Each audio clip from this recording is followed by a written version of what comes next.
Have you ever wondered what kind of jobs our favorite Jujutsu Kaisen characters would have if they were really living in the modern world? Starting with Meimei. She's obviously going to be a businesswoman who uses questionable business practices to win in the free market and build a corporate empire from the ground up. And Wee would of course be by her side, being the best secretary the corporate world has ever seen.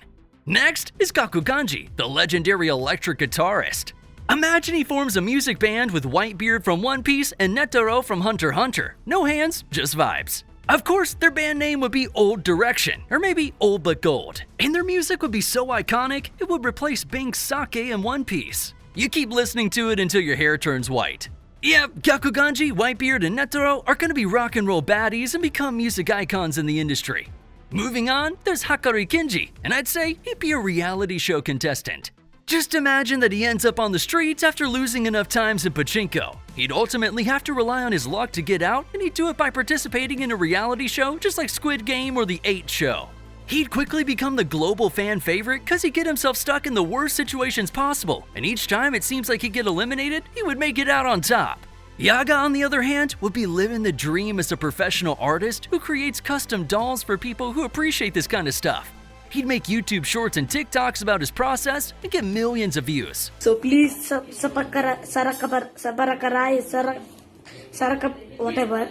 Moving on to Megumi, he'd have the same role as he does now in the JJK story, which is a zookeeper, considering his 10 shadows technique. He'd take care of all the animals lovingly in a Japanese zoo and become famous as the zookeeper who never smiles, but happens to be beloved by all animals, particularly rabbits. Legend has it though, that he may smile every now and then when he's seen with another human called Yuji. Next is Maki Zenin, and she's definitely going to be a Japanese Olympian. She can represent Japan in javelin, track, swimming, gymnastics, and all kinds of other sports.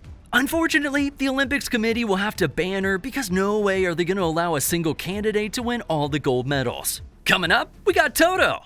Yeah, he's definitely going to be an otaku fan club president. He'd be the one going after all of Taka-chan's stalkers personally and beating them to the point where they physically can't stalk his favorite idol anymore. But is that all? Nah, this is just a hobby for him. His main job would be a personal gym trainer. Just imagine you walk into a gym and it's dear-old Toto smiling at you, selling you a 50-class package. All you need to do is answer one simple question about the type of woman you like, and he'll have your back for the rest of your life. Toto will be the ultimate gym trainer and gym bro. I'm talking about a 2-in-1. Toji is up next, and he'd likely be a hitman. Much like how he was in the actual story, Toji would get paid to go after and take out high-profile individuals. He'll be a cold-blooded assassin that goes by a badass alias, but would accidentally stumble into an Olympics event and win silver in shooting. Moving on to Yuta, his approachable personality and extensive experience in child-minding would make him an excellent babysitter. He'd make sure that your kid isn't only safe, but also has a lot of fun while doing some silly and random stuff together. But what about Geto? He can be a super charismatic cult leader, and he may even end up forming a partnership with Doma from Demon Slayer. Together, they'd be invincible in recruiting hordes of ladies to join their cult. While Doma would be swindling money out of the poor populace, Geto would reform his cult into a political party and would try to win the upcoming election. Doma would get him the funds. Geto would use those funds and his followers to try and take over the country. Sounds like a deal. Next is Yuki Tsukumo. She'll be one of those biker gang ladies who go with the flow and inspire men like Toto along the way. She'd have her own gang like in Tokyo Revengers, and everyone would respect her. But of course, she'd also go off on her own without any prior communication, so her gang would always treat her like a wild card. Now who do we have next? It's Gojo, the GOAT himself. I think it's easy to overthink this one, so how about we make Gojo a professional troll? He'd be a gamer and a streamer who would dominate esports and earn a fortune thanks to his fame. But he'd also mostly just be trolling out people on social media without thinking about the consequences. People would try to cancel him, but Geto would work behind the scenes to take care of any lawsuits that come Gojo's way. And who remembers good old Ichichi? He's gonna be Gojo's public relations manager. And you bet every time Gojo doesn't think of the consequences, it'll shave years from Ichichi's lifespan. He'd always be busy handling media inquiries and just trying to do his best at maintaining Gojo's public image, which Gojo really doesn't care about. He'll eventually form a reputation as the guy who turns genuine disasters into simple minor inconveniences, so ultimately, he's gonna leave Gojo and find a more decent client. Alright, moving on. We have the King of Curses himself. He's gonna be a cartel kingpin like Pablo Escobar. He would do whatever the hell he wants and would enjoy luxuries beyond your wildest dreams.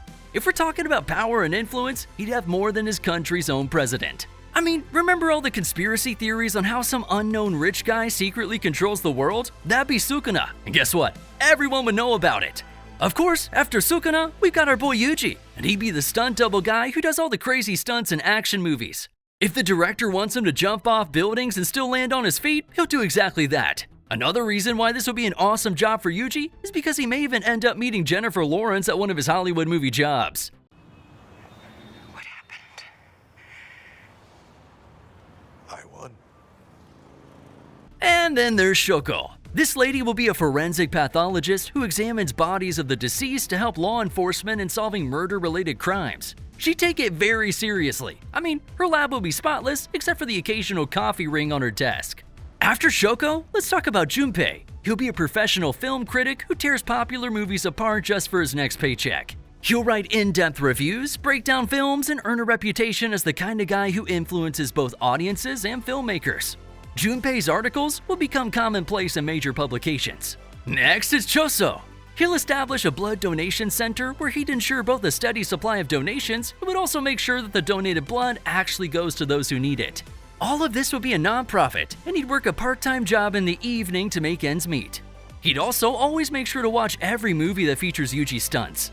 Coming up, it's Noritoshi Kamo from Kyoto High.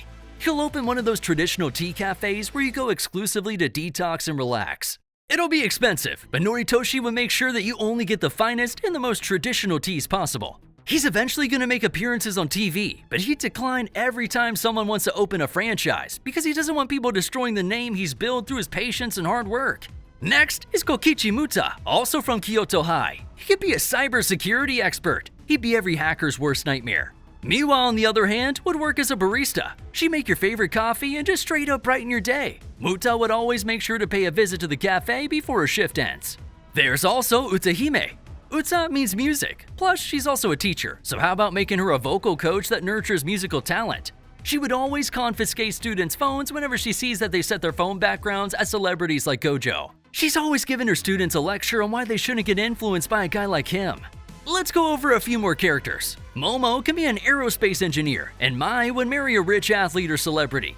Panda would be a panda, and Inumaki would open up a seafood shop at a major coastal city. And how can we forget Nanami? He'd be chilling at a beach in Kuantan, Malaysia, enjoying life, reading all the books he wants to read with his wife who recently opened a local bakery. Their kids will be running around happily on the beach.